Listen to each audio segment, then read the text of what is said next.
ஒரு பெண் கன்றா இருந்தால் எவ்வளோ நல்லா பால் குடிக்குதோ அவ்வளோ நல்லா அந்த வளர்ச்சி வந்து அதுக்கு நல்லா இருக்கும் அப்படிங்கிறது.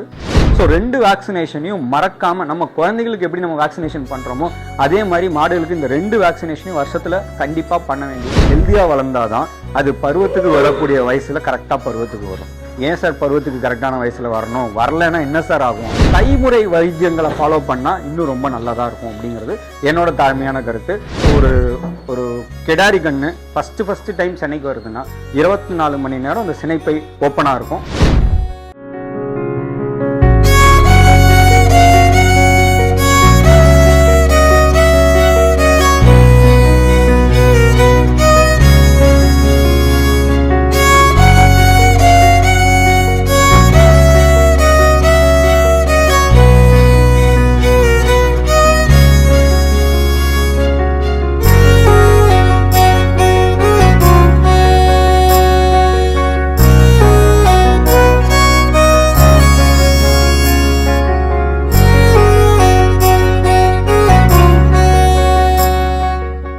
நம்ம இஷ்டா தயாரிப்புகளை யூஸ் பண்ணுங்க, ஆரோக்கியமா இருங்க.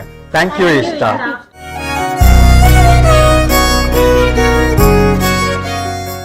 ஸோ இதுக்கு முன்னாடி இதை நான் ஆரம்பிக்கிறதுக்கு என்னென்ன சேலஞ்சஸ் இருந்தது, எவ்வளோ போராட்டங்கள் இருந்தது, ஸோ அதுக்கப்புறமா நம்ம எப்படி இந்த பண்ணையை ஸ்டார்ட் பண்ணோம், ஸோ அப்படிங்கிறத பற்றி நம்ம டிஸ்கஸ் பண்ணோம்.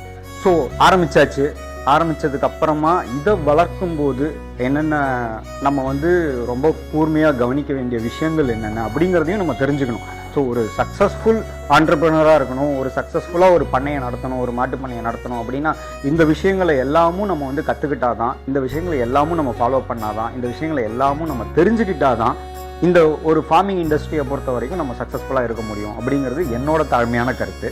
ஸோ இதெல்லாம் நான் அடிபட்டு கஷ்டப்பட்டு கற்றுக்கிட்டது. ஸோ அதனால் ஒரு சில விஷயங்களை எவ்வளோ எக்ஸ்பர்ட்ஸ் இருக்காங்க, நிறைய விஷயங்கள் தெரிஞ்சவங்க இருக்காங்க, இருந்தாலும் நான் தெரிஞ்சுக்கிட்ட விஷயங்களை மட்டும் நான் இங்கே பதிவு பண்ணுறேன்.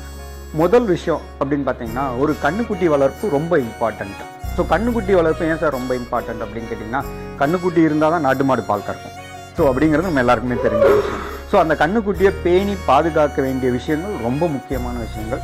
ஸோ சின்ன வயசில் கண்ணுக்குட்டி நிறையா மண் சாப்பிடும், நிறைய பால் குடிச்சிட்டா லூஸ் மோஷன் ஆகும். ஸோ இது எல்லா விஷயங்களும் நடக்க தான் செய்யும். பட் இதை நம்ம எப்படி பாதுகாத்து வச்சுக்கிறதுங்கிறத நம்ம ரொம்ப கேர்ஃபுல்லாக, நம்ம பழங்காலத்தில் மாடு வளர்த்தவங்க வாய்ப்பூட்டுன்னு ஒன்று போடுவாங்க கண்ணுக்குட்டிக்கு. ஸோ அப்போ மண் சாப்பிடாது, நிறைய பால் குடிக்காது, அம்மா பக்கத்துலேயே இருந்தாலும் பால் குடிக்க முடியாது. ஸோ அந்த மாதிரிலாம் பாதுகாத்துக்கிட்டாங்க. அது ஒரு விஷயம்.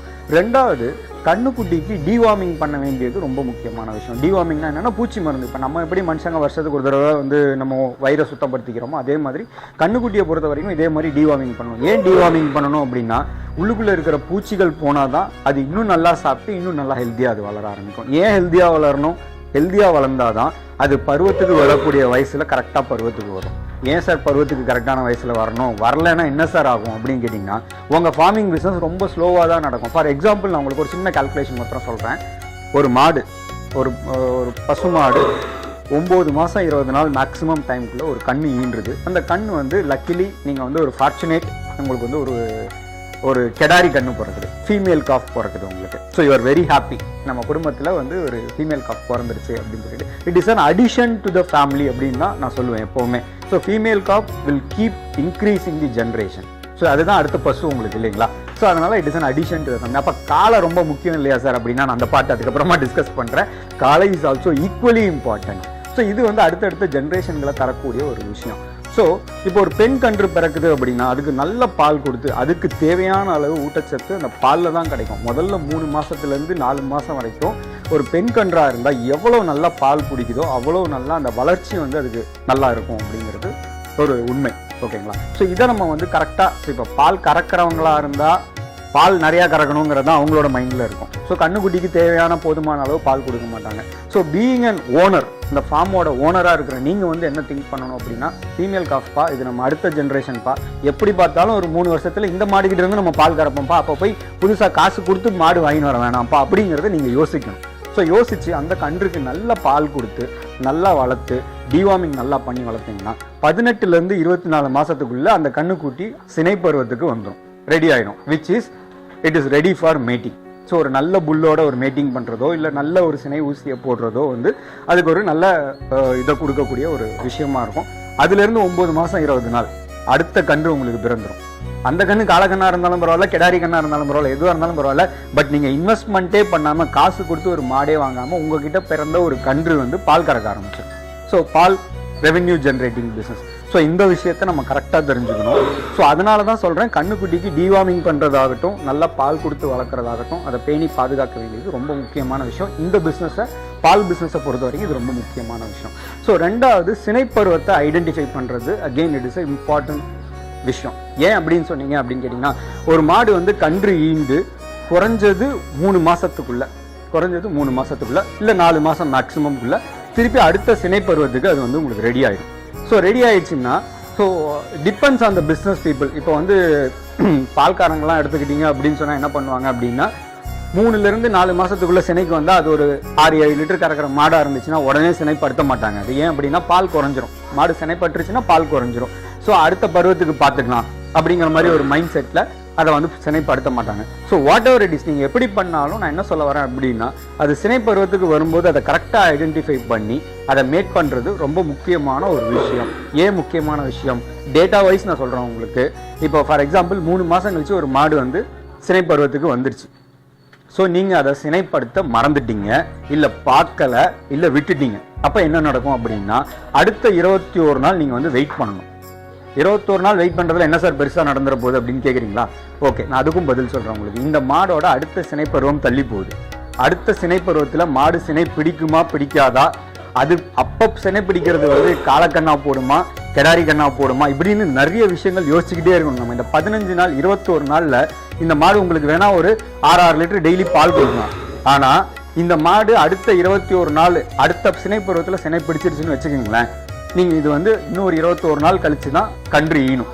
ஸோ அந்த 21 நாள் உங்களுக்கு லாஸ். நீங்கள் வந்து மாடை சும்மா வச்சு கட்டி வச்சு தீனி தான் போட்டுட்டு இருக்க போகிறீங்க. ஸோ இது எப்படி பார்த்தாலும் லாஸ். ஸோ ரெண்டாவது விஷயம் என்னன்னா, இது வந்து கண்டிப்பாக சினை பிடிக்குமா அப்படிங்கிறது ஒரு பாயிண்ட். உங்களுக்கு நல்லா ஐடென்டிஃபை பண்ண சினை பருவத்தை பர்ஃபெக்டாக ஐடென்டிஃபை பண்ணி யூஸ் பண்ணுறது எப்படியா இருந்தாலும் அது ஒரு புத்திசாலித்தனம். ஸோ சினைப்பருவத்தை மட்டும் தள்ளி போடாமல் மாடை சினைப்படுத்துறது ரொம்ப முக்கியமான விஷயம். அதே மாதிரி மாடுகள் வயசாக வந்து சினை காலங்கள் அப்படின்னு சொல்லுவோம். அதாவது அந்த கர்ப்பப்பை திறந்து இருக்கக்கூடிய நேரங்கள் வந்து ரொம்ப கம்மியாக தான் இருக்கும் அப்படின்னு சொல்கிறாங்க. ஸோ ஒரு கெடாரி கண்ணு ஃபஸ்ட்டு டைம் சினைக்கு வருதுன்னா 24 மணி நேரம் அந்த சினைப்பை ஓப்பனாக இருக்கும். ஸோ அந்த டைமில் காலையை வச்சு மேட் பண்ணாலோ, இல்லை வந்து நீங்கள் சினை ஊசி போட்டாலோ சினை வந்து கன்ஃபார்மாக பிடிக்கிறதுக்கு நிறைய சான்சஸ் இருக்குதுன்னு டாக்டர்ஸ் சொல்கிறாங்க. ஸோ இப்போ அதே மாடு ஒரு 10 வயசு ஆயிடுச்சு, அதே மாடு வந்து ஒரு 4 கன்று ஈன்றுச்சு, 5 கன்று ஈன்றுச்சு அப்படின்னா அந்த மாடு அப்போ கூட சினைக்கு வந்துட்டு தான் இருக்கும். கண்ணு போட்டதுக்கப்புறம் 3 மாதம் கழிச்சு சினைக்கு வந்துட்டு தான் இருக்கும். ஆனால் அந்த கர்ப்பப்பை ஓப்பன் ஆகிருக்கக்கூடிய நேரங்கள் வந்து ரொம்ப கம்மியாக இருக்கும் அப்படின்னு சொல்கிறாங்க. அதாவது வந்து ஒரு 10 வயசான மாடு வந்து ஒரு 11 மணி நேரமோ ஒரு 10 மணி நேரமோ தான் உங்களுக்கு அந்த கர்ப்பப்பை ஓப்பன் ஆகிருக்கும். ஸோ இது ஓப்பன் ஆகிருக்கும் போது நீங்கள் பண்ணாதான் சினை பிடிக்கும்.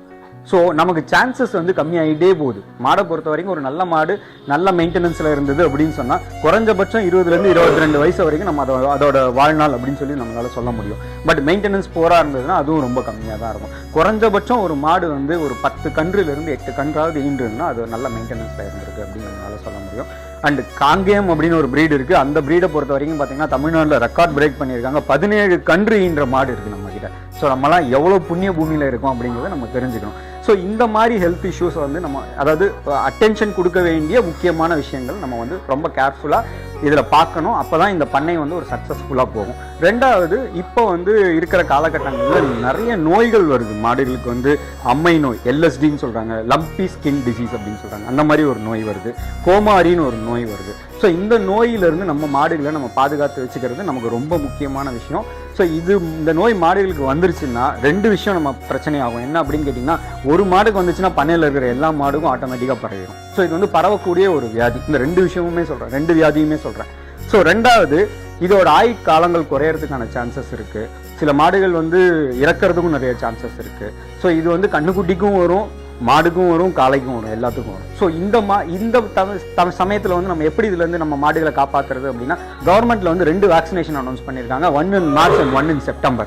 ஸோ 2 வேக்சினேஷனையும் மறக்காமல், நம்ம குழந்தைகளுக்கு எப்படி நம்ம வேக்சினேஷன் பண்ணுறோமோ அதே மாதிரி மாடுகளுக்கு இந்த 2 வேக்சினேஷனையும் வருஷத்தில் கண்டிப்பாக பண்ண வேண்டியது ரொம்ப முக்கியமான விஷயமா நம்ம மைண்டில் எப்போவுமே எடுத்துக்கணும். கவர்மெண்ட் அனௌன்ஸ் பண்ண உடனே பண்ணுங்கள். கவர்மெண்ட் ஹாஸ்பிட்டல் இல்லை, கவர்மெண்ட் டாக்டர்ஸ் யாரும் எங்ககிட்ட வந்து போட மாட்டாங்கன்னு சொன்னால் ரொம்ப ஒன்றும் பெரிய காஸ்ட் இல்லை சார். 10 மாடு நீங்கள் வச்சுருக்கீங்கன்னா 380 ரூபாலேருந்து 450 ரூபா செலவு பண்ணால் அந்த மருந்து நீங்கள் வாங்கிடலாம். ஒரு டாக்டரை கூப்பிட்டு ஒரு நாளைக்கு நீங்கள் 300 ரூபாய் காசு கொடுத்தீங்கன்னா 10 மாட்டுக்கும் ஊசி போட்டு போயிடுவார். அடுத்த ஒரு 2-3 நாள் வந்து பால் அளவு கொஞ்சம் குறையலாம், டிபெண்ட்ஸ் அப்பான் த மெயின்டெனன்ஸ், கொஞ்சம் குறையலாம். அதை பற்றி கவலைப்படாதீங்க. மாடோட ஆயுள் ரொம்ப நீடிக்கும். நோய்வாய்ப்படாமல் மாடை நீங்கள் காப்பாற்ற முடியும். ஸோ இந்த 2 வேக்சினேஷனையும் நம்ம கண்டிப்பாக பண்ண வேண்டியது ரொம்ப முக்கியமான விஷயம். ஸோ அதே மாதிரி கைமுறை வைத்தியங்களை ஃபாலோ பண்ணால் இன்னும் ரொம்ப நல்லதாக இருக்கும் அப்படிங்கிறது என்னோட தாழ்மையான கருத்து. ஐயா வந்து டாக்டர் புண்ணியமூர்த்தின்னு சொல்லிட்டு தஞ்சாவூரில் இருக்காங்க. அவங்களோட கையேடு இருக்குது, அதை நம்ம வாங்கி அதில் என்னென்ன விஷயங்கள் நம்ம சொல்லியிருக்காரு, எதுக்கெல்லாம் அலோபதி மெடிசன் உடனே எடுக்கணும், எதுக்கெல்லாம் வந்து கைமுறை வைத்தியங்களை நம்ம பயன்படுத்தலாம், எளிய முறை வைத்தியங்களை பயன்படுத்தலாம் அப்படின்னு இருக்குது. ஸோ அதெல்லாம் வாங்கி பயன்பெற்று அதை படித்து தெரிஞ்சுக்கிட்டு அதையும் ஃபாலோ பண்ணுறது ஒரு நல்ல விஷயமா இருக்கும் அப்படிங்கிறது என்னோட தாழ்மையான கருத்து. ஸோ இதுதான் மாடு மெயின்டெனன்ஸு, ஹெல்த்து, அதை வச்சு நம்ம வந்து சக்ஸஸ்ஃபுல்லாக அந்த பண்ணையை ரன் பண்ணக்கூடிய விஷயங்கள்.